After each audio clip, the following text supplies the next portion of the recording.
Hello and welcome to another episode of Laps Around Dalaran. Hello, so we should probably start the episode off by apologising for being very silent over the past 2 months or so. Yeah. There's nothing that we've released on the channel and the streams have been a bit dead.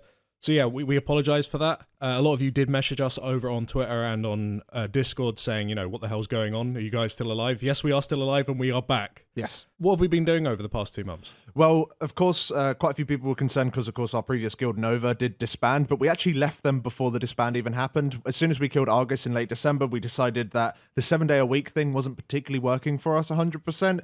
Basically balancing out 7 days of playing raiding in the evenings, as well as all the characters and all the stuff that goes along with that, plus trying to do the YouTube and Twitch stuff. It was pretty much just feeling like both of them were becoming jobs, and it kind of took out some of the wind of our sails.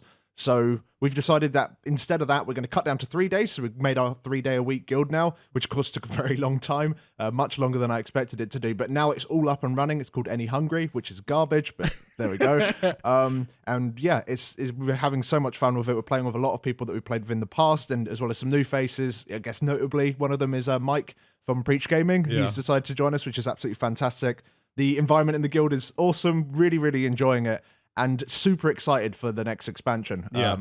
Because with those 4 extra days that we have now, ideally, the guides will be able to come out quicker. Even though we're going to be killing stuff on Mythic, of course, slightly slower, we're still going to be keeping up at a good pace, which is going to be awesome. And we're more likely to be using strats that normal guilds use, rather than bring 80 rogues. Exactly, they should be more relevant because obviously previously when we was raiding in Nova and we're trying to push ranks and everything, we have all these ults available, so you have 50 rogues or whatever. Yeah. And when you do get to a fight like Fallen Avatar, it's just, okay, well, let's bring 5 rogues and gear them up and that's it. And then when we go to do the guide, we kind of translate that through as well as we possibly can. Yeah, sometimes it's not that relatable. It's not that well received, and like you said, it's not very relatable. Whereas now, when we're only raiding 3 days a week and we only have 2 characters, we're not going to have that option to go for all these crazy compositions, and instead we'll have to make up new strategies.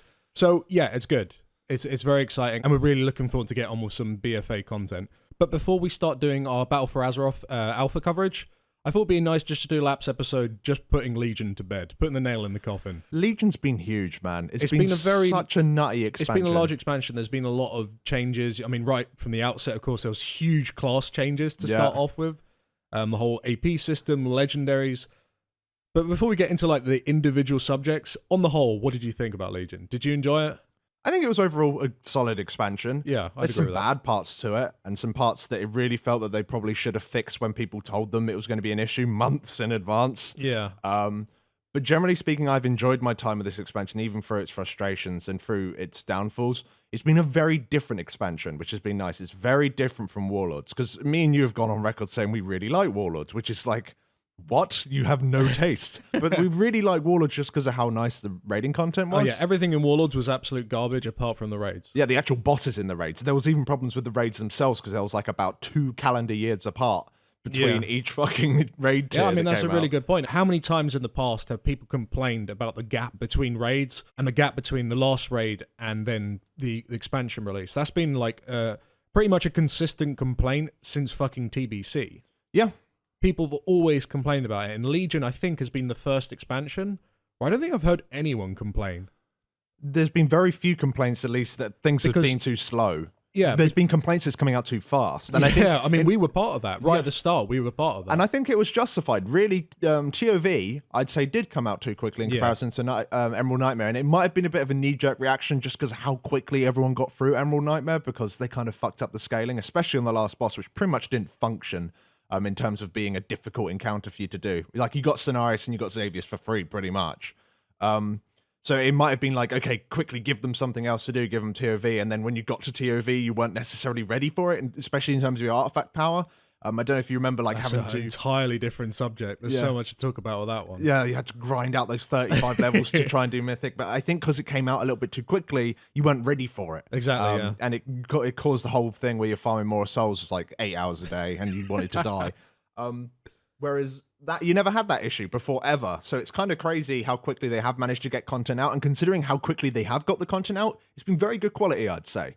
There are shit bosses, of course.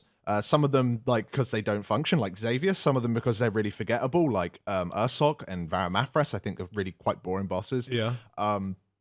But some of them I think are really, really cool. There's, of course, things wrong with them, but like things like kil'jaeden with his dark phase and you're flying through space and all that shit, even though he's got a really obnoxious intermission on Mythic and it was like really toxic environment. It created a toxic environment doing that raid. We've already spoken about we spoke about that boss before. But like yeah. with Argus as well, how cool was that, fighting him in like the seat of the Pantheon with all the titans around it and using death as a resource, once again with an obnoxiously long intermission when you did nothing this time. But you know, like they've made some really, really cool bosses. Yeah.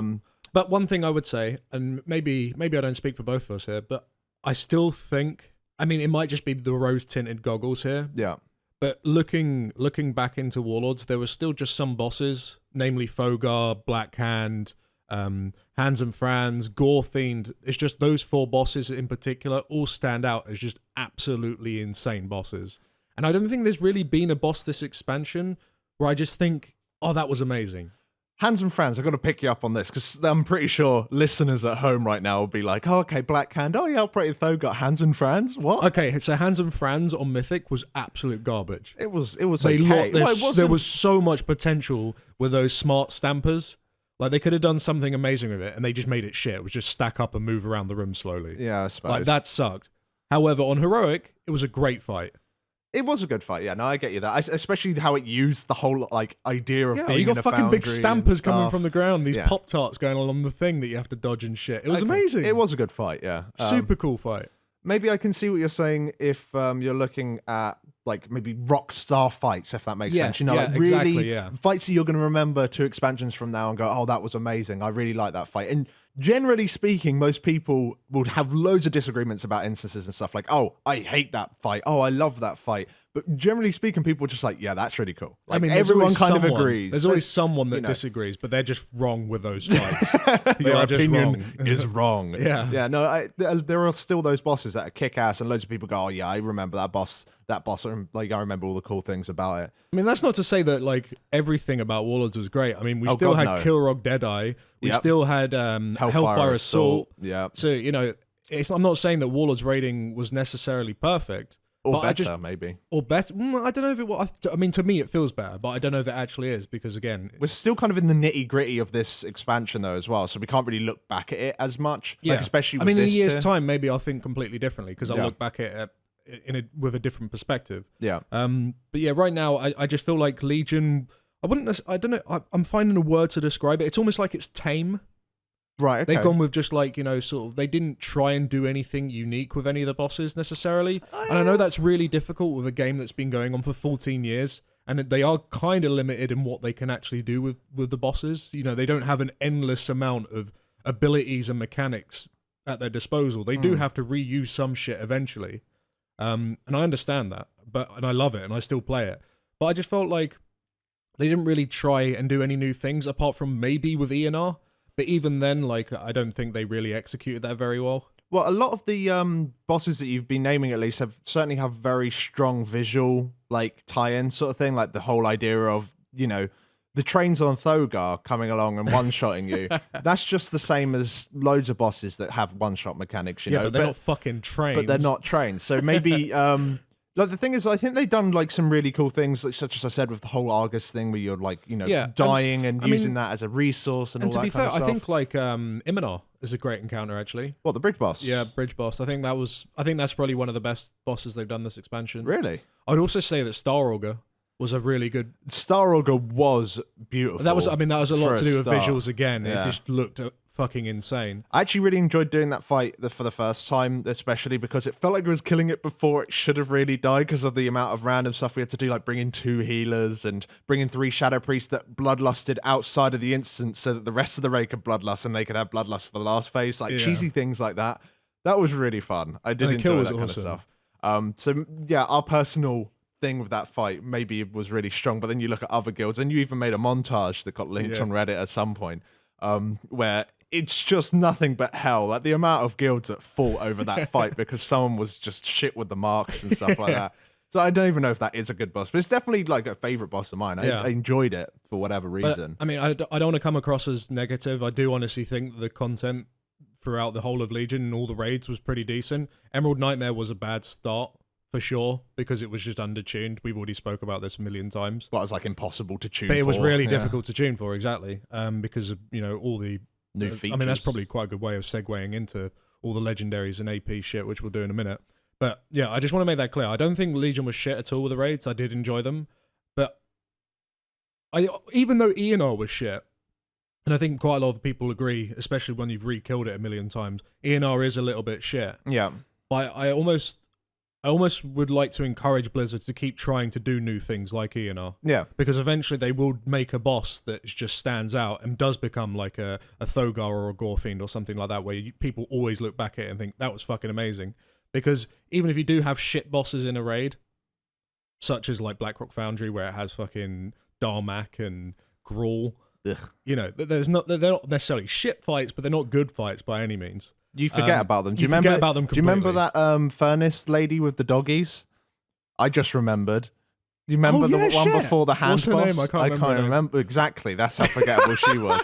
Yeah, but she wasn't a bad fight. She was just she's just a boss. She was just a boss that was there. So it'll be interesting to see, like, this time next expansion, in terms of the expansion life cycle, what bosses we look back at this expansion here in Legion saying, oh god, that boss was amazing, and then we'll completely forget. You'll probably forget about Iminar, like calling it now. No, I won't you'll be just like, oh shit, it was a bridge boss and it was horrible cleaning all the traps off.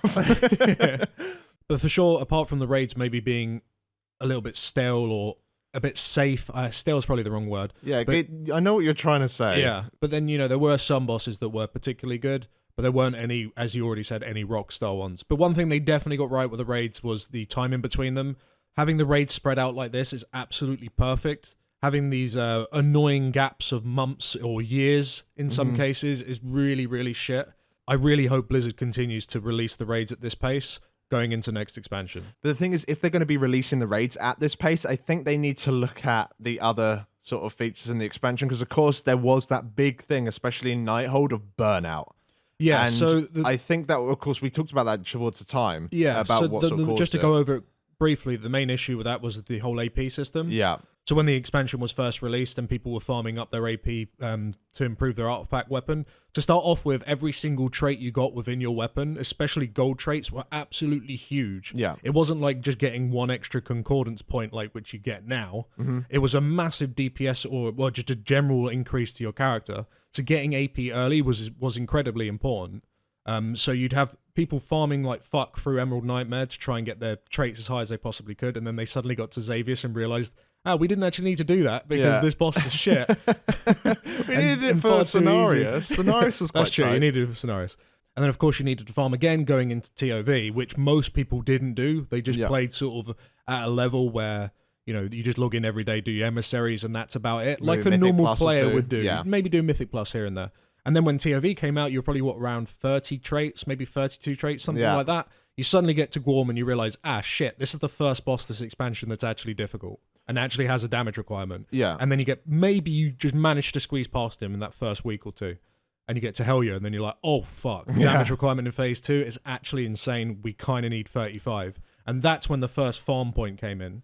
Well, if you remember, we actually stopped our raiding. We stopped raiding for 3 whole days just so the entire guild could get 35 traits. There were like 2 or 3 people that already had 35, but those guys were farming Mythic Plus all day anyway. Yeah. So when we did get there, we was like, fuck it. Don't raid for 3 days, get 35, come back, and then we'll make the damage requirement. And yeah, that's what we had to do. So I think that was like super negative, as well as going into Nighthold having, I don't think you necessarily needed 54 traits to do the end bosses, but you needed close. You really wanted as much as you could, especially because the last bosses were so like damage heavy. Like you needed the numbers to get through, maybe one less ring on Magistrix or killing Gul'dan just before something happened. You needed that sort of damage just at the right times. And Blizzard definitely learnt from that, and that's why they made it so going into TOS, it was nowhere near as bad. You could get what was it at the time? 50? You just wanted concordance, just baseline, which I think is like, what's that? Oh, God. It's like 64 traits. You wanted to get something? the new traits, and you wanted to put one trait in each of the extra things. Of the extra things, and then get concordance. I can't remember exactly. It was such a long time ago. But either way, you wanted to get concordance in all the new traits, and that wasn't particularly difficult to do, as well as getting 75 traits now isn't super difficult to do as well. Well, they made it so you had lots of time to get it before TOS came out, and then they gave you even more time for Antorus. Yeah. Getting 75 before Antorus came out was a joke. And that's how it should be, and that's how it should be. And a lot of people think, oh, why even bother discussing this? It's all done and dusted. Well, this translates to the next expansion. Yeah, with Azeroth. With Azeroth, it's essentially the exact same system as the AP, except instead of it on your weapon, it's going to be on your neck. Yeah, so they've got to be super careful in terms of how they do this, because I don't want it to... Well, you've got to find a really fine balance, because you've got to make it so if people do rush to the highest point, but they still want to keep playing, you've got to make it worth for them to still keep playing, or at least gain something from it. But at the same time, you don't want to get it to a stage where it's mandatory to get that high. Yeah. Because the people that don't have the time to play the game that much aren't going to be able to do the raid. So you've got to find a way of tuning the instances so it works for both those sets of people. And that's really, really difficult to do. Yeah, especially early on. It seems like once you get like a patch in or something, you can kind of see where everyone is and then maybe start tuning to there. But like beforehand, as soon as the expansion releases and everyone's going to be getting Azeroth and the raid's going to come out, like 3 weeks, 4 weeks after the expansion comes out. But they've got to be very careful going into next expansion, because of course this is basically the same shit as Emerald Nightmare if they do it incorrectly with the whole Azeroth thing. Right now, you can become useful and more than capable of killing the raid just by getting 75 traits, and that's not too difficult to do. I think, generally speaking, the average raider could have got 75 traits before the tier came out. So that's fine, sure. You know, because you're just doing the general emissaries and stuff that you were talking about.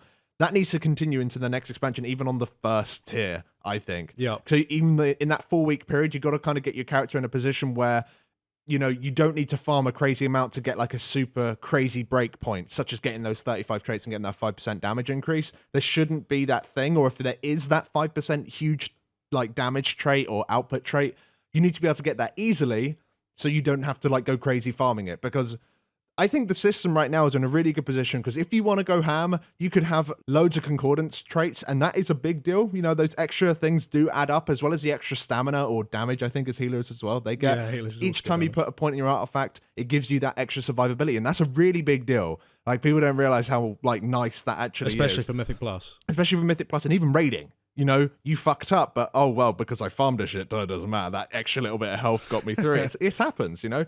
And I think if they can continue that into next expansion, where everyone can get like to the easy, good break point, you've got your 75 traits or your 35 traits. Everyone can get there before it's really needed or as it's needed. And those who want to go ham can continue to get things. They can keep doing the Paragon points, basically. As long as it doesn't get to a stage where you can almost nerf the content by just having crazy levels by playing all day doing content that's completely unrelated to raids. I don't know. It's like I said, you know, it's a really fine balancing act. And it's a balancing act that, again, they got wrong right at the start of the expansion, but it was made even worse because of legendaries. Well, legendaries are really hard as well, and I think, once again... I'm glad they removed them, to be honest. I think so. Well, the thing is, I think the system does have some good points to it. I like the whole idea of being able to... It's basically extra talents. That's what legendaries are. Generally speaking, they're just here, have a talent. Out of nowhere, and they just randomly drop throughout the world. That was kind of the problem. So I kind of like the idea of being able to have that additional talent tree and be able to switch between it. And I guess maybe the Azeroth system on the shoulders, you might switch your shoulders out and get like different effects depending on the boss you're fighting. So maybe that'll do a little bit towards replacing the legendary system. But yeah, like I think, once again, at the beginning of the expansion, they made a big fuck up, because they're bringing in all of these items, and they could very easily be separated into good ones that increase output and bad ones that didn't.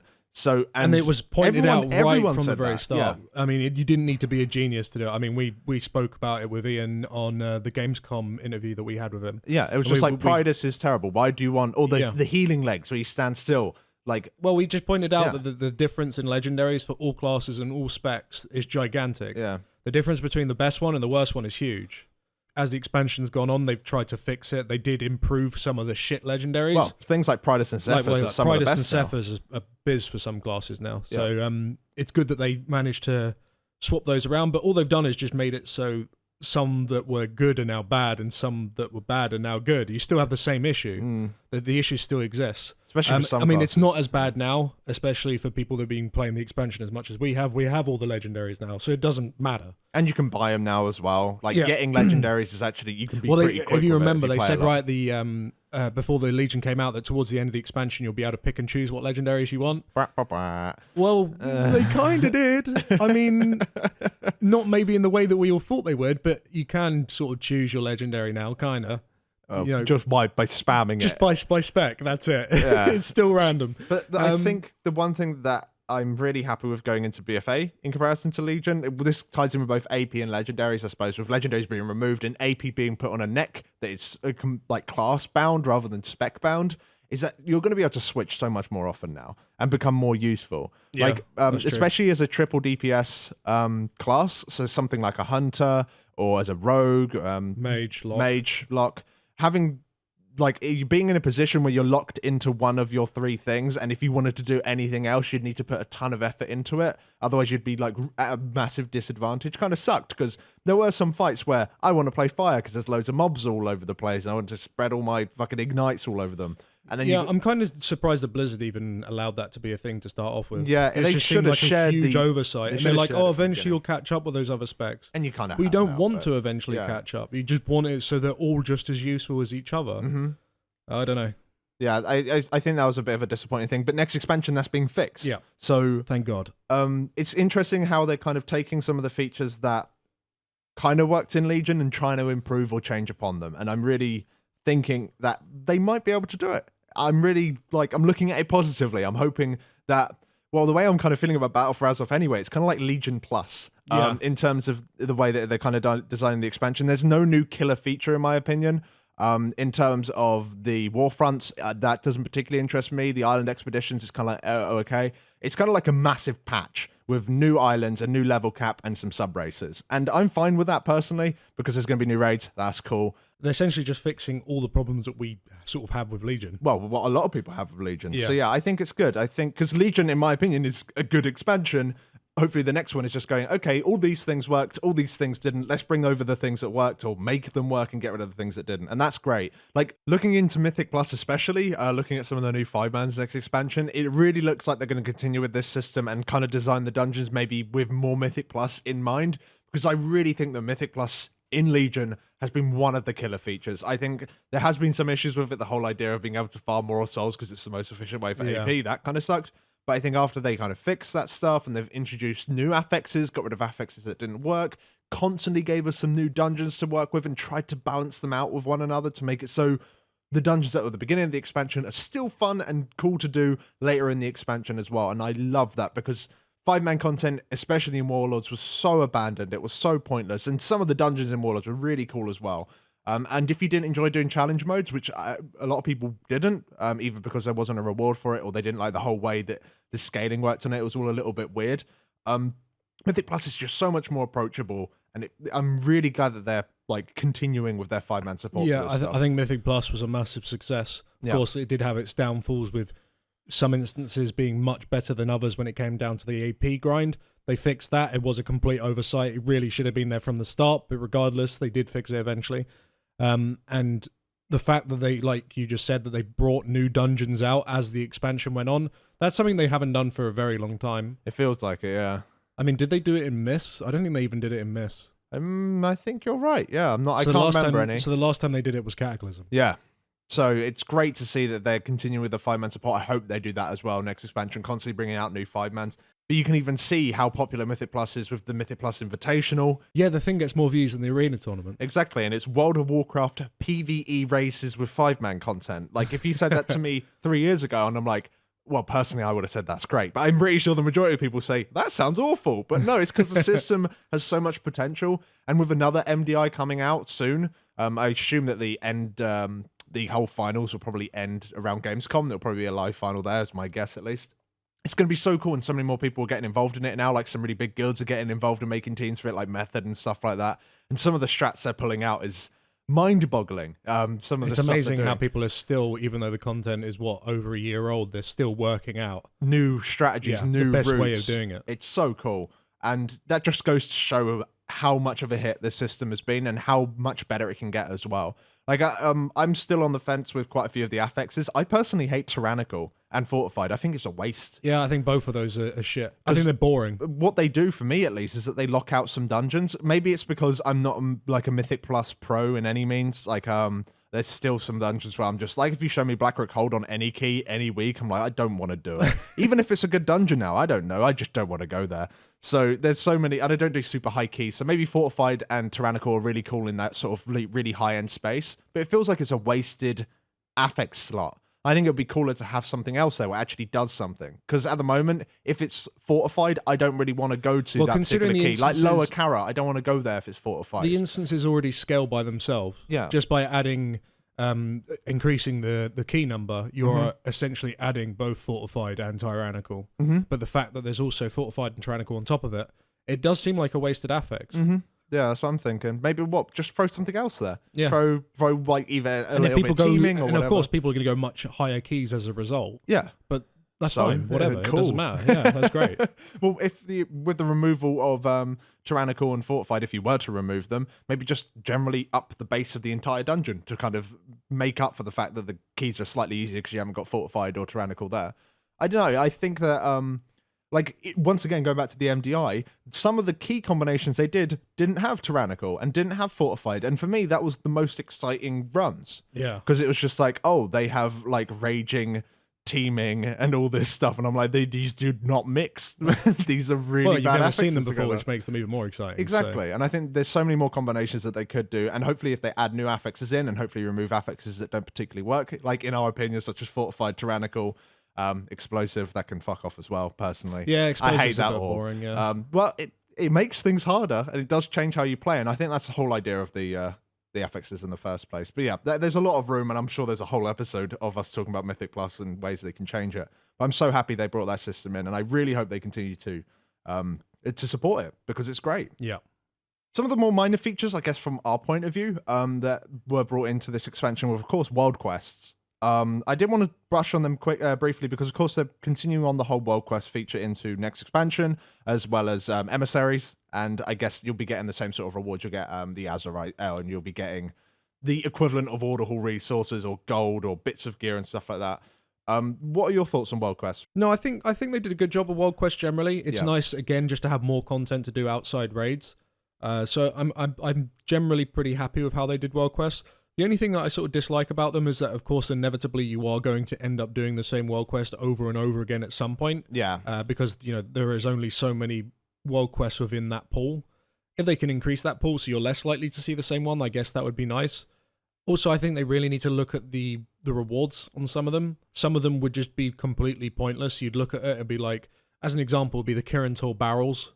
Oh, God. No one likes to do the Kirantor barrels. No. If you're going to have a mission like that, make it so it has a fat reward.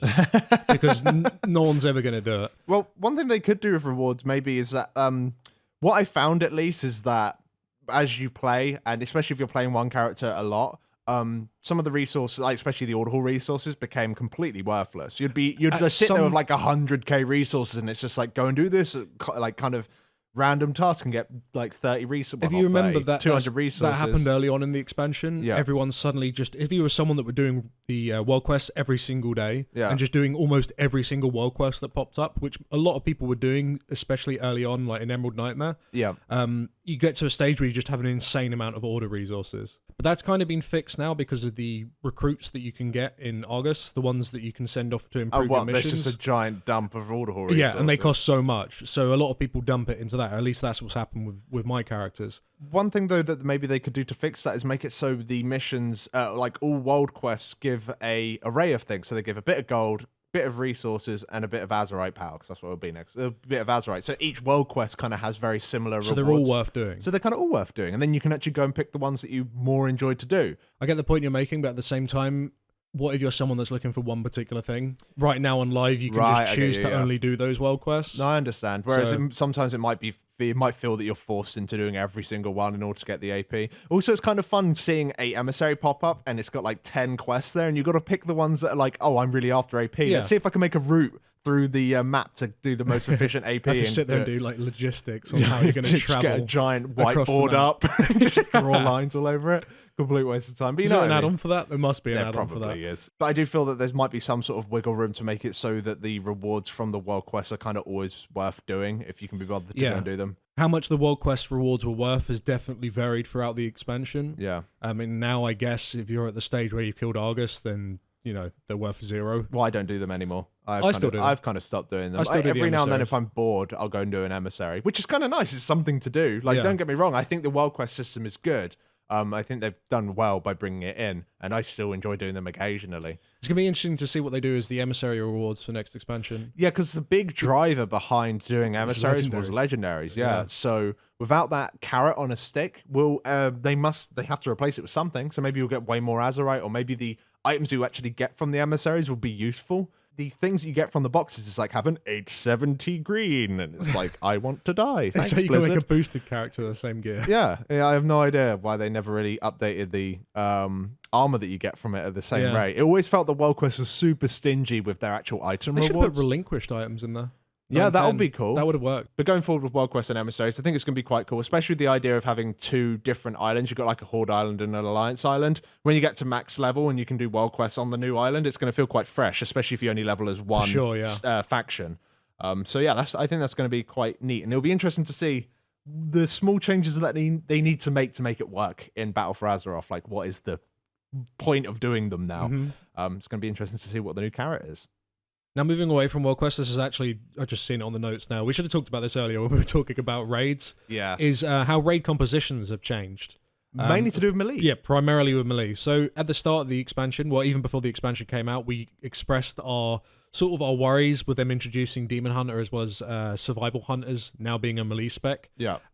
Because typically in the past, especially in Warlords, there was always like a magic number of melee, and in a Mythic raid, and that was usually around 4. Yeah. And it was always the same classes. It was always Warriors, DKs, and Rogues. And Flavor of the Month. And occasionally maybe a Windwalker, maybe a Ret, maybe a Feral, but typically no. It would always be those same 3 classes. Whereas this expansion, all the fights have been pretty melee friendly. Especially the later ones. Especially the later ones, yeah. And you're starting to see all these other classes, things like Enhancement Shamans, Feral Druids, Monks, Rets. You're seeing them come in the raids now, and they're actually being useful. In the past, it wouldn't be a normal thing. And the only reason why this is working is not only are they making the fights way more melee friendly, but with what they've done in Antorus, not so much for Argus. I mean, they at the time, they fucked up with Argus. But with how Argus is now, at least, your immunities don't really act like immunities in the traditional sense, where you can remove mechanics. Yeah. They're trying to prevent you from doing it, so immunities can just cheese an entire encounter, where Feign just makes it so that ability doesn't even work at all. Yeah. Or where you can invis, or you can vanish it. All these sort of things aren't really useful at the moment. Well, the thing is that they're useful in quite clever ways. So, like, one really, really cool place, I think, for immunities is on Iminar, because when you're clearing especially the green traps, you know, the little, of course, you're getting stunned and stuff, which sucks, but the ones that knock you about and give you the damage increase, what's really clever about that is because the damage increase stays, when your immunity drops, if the tank still has the green debuff that's doing ticking damage to you, it can randomly one-shot you, which is perfect, because what that does is it means that you have to use immunities in a really clever way and not that much of a crazy blanket, like, remove a mechanic way, because you can, like, clear the last few traps because the tank debuff has already dropped. So you can clear those last few traps with, like, I don't know, a cloak or with a turtle, and then you've got to be really careful not taking any more nature damage. Because otherwise you're just dead. Yeah, because the immunity was helpful, but now you got to play in a different way because you've used it. It kind of adds like a new layer on top of it, which I think is really, really awesome. But yeah, you're 100% right in terms of removing the ability to completely get rid of a mechanic with immunities. Now immunities are more to do with personal survival and stuff like that. But the thing is, with vanishes and feigns and invises, I think a really clever use of that, what they've done, is with the chains on Agramar. Yeah, on Argus, sorry. Yeah. Because you can't vanish the application of it, but what you can do, you can vanish, feign, or invis it when it's on you, and that will detonate it, meaning that you don't have to move as much. And it's a damage increase for you to do so. So it helps you, and it potentially also helps you survive because, well, you don't have to run out and you'll still be inside a healing rain, etc. So it's a really clever way of doing it, because they could have made it so if you vanished when you got it, it just removed the chain. But no, what they did is they made it so it still explodes and everything. So I think that's the way they need to be very clever with how they make it. Because the thing is, as soon as you make it so immunities are completely garbage and all the vanishes and stuff like that are super garbage, all it's going to do is it's going to flip it on its head. All you do is then just suddenly bring the people that do flat out the most damage. So right now, as an example, you just bring 15 in enhancement shamans. Yeah, or whatever it is. It just happens to be doing the craziest damage. So what I'm liking to see, the trend that they seem to be doing, is that they're bringing in more fights where CC is useful, which is great. So seeing things like Coven Agramar. and Agramar, where the slows are really useful and the knockbacks are really useful in your CCs, not necessarily hard CCs because it doesn't like its PvP durations on Mythic, so you've got to be a bit more clever with it, and you've got to use those utilities that we've like the classes have had for a really long time, but they're just not being used in raids generally. Like, when was the last time you used Mask Root in a raid before this tier?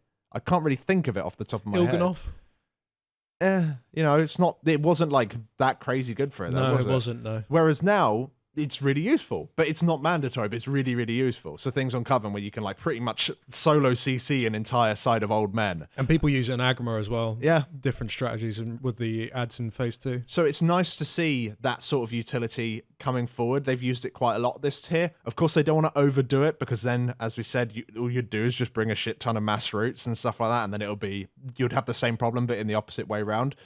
So I'm really interested to see the next tier and what sort of thing they are asking you to bring to a raid. Because when they bring out a tier, they give you pretty much a puzzle, and it's your job to bring the best tools to beat that puzzle. And generally speaking, in the past, it's always been the immunities. Next time, maybe you want a bit of immunities and a bit of CC and a bit of movement speed increases and a bit of stuns, whatever. And that's what I'm excited to see. And I think they made a good step in Antaurus to doing it. Yeah, they're heading in that direction. I agree. But yeah, with melee DPS especially, it's great to also see them being useful. Like, especially Gul'dan as an example, where you're bringing a minimum amount of range DPS rather than melee DPS. It's like completely turned on its head as well there a little bit. It's good. It's good. It's nice that they're kind of addressing that kind of stuff, because it does put stress, especially on guilds that don't have the compositions necessarily available to them. If you get to a boss where you suddenly can't bring melee DPS because the fight's just like, no, you can't do it, then some guilds just can't raid that week. Yeah. They get to the boss and it's like, okay, well, we've got to wait for the Jim to level up his priest and get it in a position where we can bring it. Yeah, that's just shit. So it's kind of good that they're moving away, hopefully, from that kind of stuff and making it so we can just, bring the people that you have in a raid. As long as the raid comp is reasonable, you can get away with it. That's not going to stop raid, class stacking. Class stacking is always going to be a thing because certain classes are just going to be better on certain bosses than others, such as a lot of people's first Coven kills. You brung 0 melee DPS. And that's not necessarily because Coven's like really that bad for melee. It's just that ranged. If you can bring 4 priests and 4 warlocks, then why wouldn't you bring 4 priests and 4 warlocks? So there's always going to be the class stacking that like the really high cutting edge guilds are going to use. But by the time that the, maybe the more average guild gets there, they'll hopefully be in a position where they don't need to use those sort of strats to actually get the boss down. So yeah, it's going to be exciting to see what they do in BFA with this first tier coming out with 8 bosses. Yeah. It's going to be awesome. But we'll leave it there, I guess. Yeah. But thank you very much for listening, guys. Once again, sorry we've been quiet over the past 2 months, but we are back. For the people wondering where the last 3 Mythic guides are, a little birdie tells us there might be a nerf coming this Tuesday, which might affect how the bosses work completely. So we're going to wait until the US servers come up and they start raiding. We're going to see exactly what happens there. If nothing happens, which is probably likely, this is all hearsay anyway, we're just going to release the guides anyway. They are in a finished state. We just, we're waiting because we don't want to release a guide. It'd be useful for like a couple of days, and then suddenly it's like, oh, they changed the content. Obviously, we have released these guides extremely late, and really there isn't a great excuse for it. We have been busy sorting out the guild and everything, but it's not good enough. In the future, they will be coming out far quicker than what we have done this time around. But anyway, thank you very much for watching. Thanks for sticking around. Thank you to all of our supporters over on Patreon. You guys are awesome. And we shall see you all in the next episode. Thanks for watching. Thanks for watching.